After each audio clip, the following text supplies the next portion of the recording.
नमस्कार, आपका स्वागत है बिहार समाचार में। तो आज जानते हैं दिन भर की छोटी और बड़ी खबरें पूरी तरह से स्टार्ट। उससे पहले एक नजर हेडलाइन पर डाल देते हैं। बिहार के लिए आखिर क्यों जरूरी है जनसंख्या नियंत्रण कानून, सुशील मोदी ने नीतीश को बताया। जानिए पूरी खबर विस्तार से।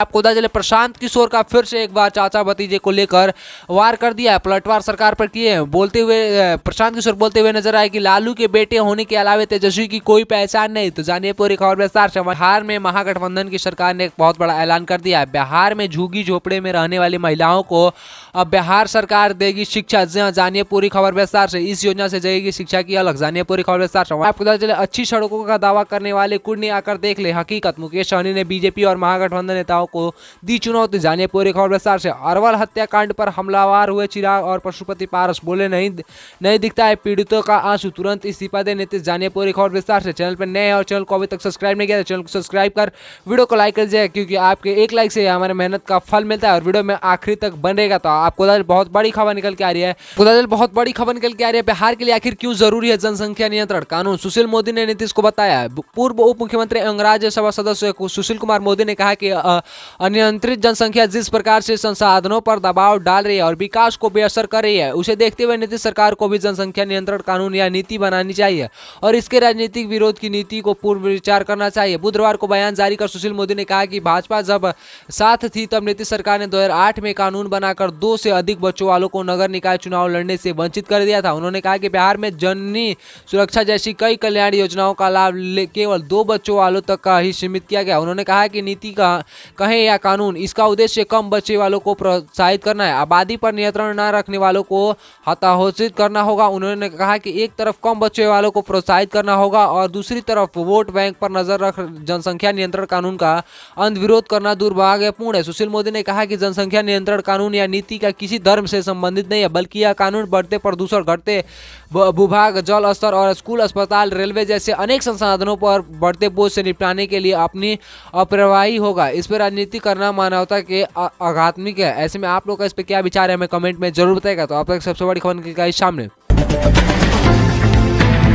बहुत बड़ी खबर निकल के आ रही है। तो आपको पता चले प्रशांत किशोर का चाचा भतीजे की सरकार पर वार, बोले लालू के बेटे होने के अलावा तेजस्वी की कोई पहचान नहीं। चुनावी रणनीतिकार प्रशांत किशोर इन दिनों बिहार में जन सुराज यात्रा पर है। अभी तक की यात्रा के दौरान बिहार के मुख्यमंत्री नीतीश कुमार और उप मुख्यमंत्री तेजस्वी यादव उनके निशाने पर हैं। यात्रा के 24वें दिन शुक्रवार को प्रशांत किशोर ने बिहार के डिप्टी सीएम तेजस्वी यादव पर तंज कसते हुए कहा कि उनकी व्यक्तिगत पहचान केवल यही है कि वे लालू यादव के बेटे हैं। इसके अलावा मुझे नहीं लगता कि उनकी अपनी कोई व्यक्तिगत पहचान है, ना ही उनके कोई समाज से कार्य किए हैं जो कि उनकी पहचान बने। यात्रा के दौरान प्रशांत किशोर ने मुख्यमंत्री नीतीश कुमार को भी अड़े हाथों लिया। उन्होंने न्यूज़ 24 के ओर से शेयर किए गए एक वीडियो के माध्यम से प्रशांत किशोर कहा कि चाचा भतीजे में भतीजे की तो कोई गिनती नहीं है। भतीजा की पहचान क्या है? भतीजा तो केवल लालू यादव के बेटे के नाम से ही फेमस है। इसके अलावा ऐसा कौन सा पराक्रम उन्होंने कर दिया है, समाज में ऐसा कौन सा काम कर दिया है, ऐसी कौन सी गतिविधियां रही है जिसके लिए उनका संज्ञान लूँ? वे लालू यादव के लड़के हैं, ये तो बात है सच। इसकी वजह से डिप्टी सीएम है, नहीं तो उनका कोई बिहार में कोई पहचान नहीं है। प्रशांत किशोर आगे कहे कि ऐसा है तो नहीं कि शिक्षा के क्षेत्र में, खेलकूद के क्षेत्र में, सामाजिक कार्यों के क्षेत्र में, किसी भी विभाग में उन्होंने कुछ बहुत बड़ा काम किया हो जो कि चर्चा में हो। ऐसे में चाचा भतीजे का कुछ नहीं है। चाचा जो हैं भतीजे को चोर दरवाजे से वापस घुसाना चाह रहे हैं और जिस जंगल राज का डर दिखाकर नीतीश कुमार पिछले कई सालों से यहाँ शासन कर रहे हैं, उसी जंगल राज को वापस पिछले दरवाजे से घुसाने की कोशिश कर रहे हैं। तो ऐसे में आप लोगों को क्या, हमें कमेंट में अपना सजेशन बताइएगा। क्या ऐसे में नीतीश कुमार चोर दरवाजे से भतीजे को घुसाने की कोशिश कर रहे हैं? क्या बिहार में फिर से जंगल राज वापस आने की कोशिश हो रही है या नहीं? हमें कमेंट में अपना सजेशन जरूर देगा। तब अब तक सबसे बड़ी खबर निकल के आई शाम में। बहुत बड़ी खबर निकल के आ रही है। पता चला महागठबंधन सरकार ने एक बहुत बड़ा ऐलान कर दिया है। झुग्गी झोपड़ी की महिलाओं को शिक्षित करेगी बिहार सरकार। इस योजना में जगेगी शिक्षा की अलग। बिहार में महिलाओं को शिक्षित करने के लिए बिहार सरकार की योजनाओं का संचालन कर रही है। झुग्गी झोपड़ी में रहने वाली महिलाओं के लिए सरकार एक विशेष योजना चला रही है। जी हाँ दोस्तों, मुख्यमंत्री झुग्गी झोपड़ी महिला सुरक्षित योजना के तहत अस्लम एरिया में रहने वाली महिलाओं को शिक्षित किया जाएगा और साथ ही साथ उनकी स्किल पर भी ध्यान दिया जाएगा। इस योजना के तहत 15 से 35 साल की सभी महिलाएं पात्र हैं जो बिहार के किसी भी अस्लम एरिया में रह रही है।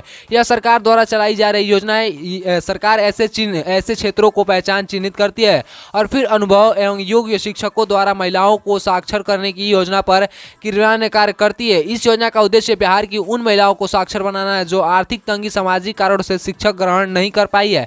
ऐसे में सरकार इन योजनाओं का क्रियान्वयन लंबे समय से कर रही है। इस योजना के जरिए न सिर्फ महिलाओं को शिक्षित किया जाता है बल्कि उनके कला कौशल को भी बढ़ा दिया जाता है। इस योजना का संचालन बिहार एजुकेशन डिपार्टमेंट और समाज कल्याण विभाग करता है। बिहार में चल रही इस योजना का अब तक काफी असर हुआ है। योजना के जरिए पटना समेत कई जिलों में महिलाओं को साक्षर के साथ सफलता मिली है। झुग्गी झोपड़ी को महिलाओं को शिक्षित करने की मुहिम को नीतीश सरकार बहुत जल्द ही हर एरिया में चलाने वाली है। जी हाँ दोस्तों, तो सबसे बड़ी खबर निकल के आई सामने।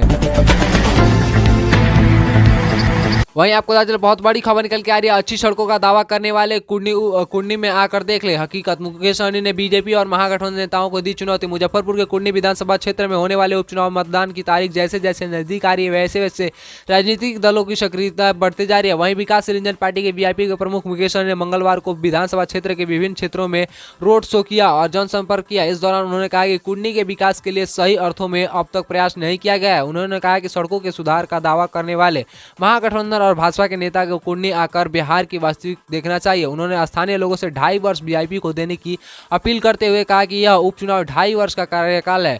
सोनी ने लोगों से वादा करते हुए कहा कि 2.5 वर्ष में यहाँ की बुनियाद समस्याओं को हल कर दिया जाएगा। वीआईपी को फिर से वोट नहीं दीजिएगा। अगर नहीं होता ऐसे तो उन्होंने रोड शो करते हुए और नीलाभ कुमार को वोट करने की अपील करते हुए अपनी समस्या को सामने रखा। तो ऐसे में आप लोग इस पे क्या विचार है हमें कमेंट में जरूर बताएगा। तो अब तक सबसे बड़ी खबर निकल गई सामने।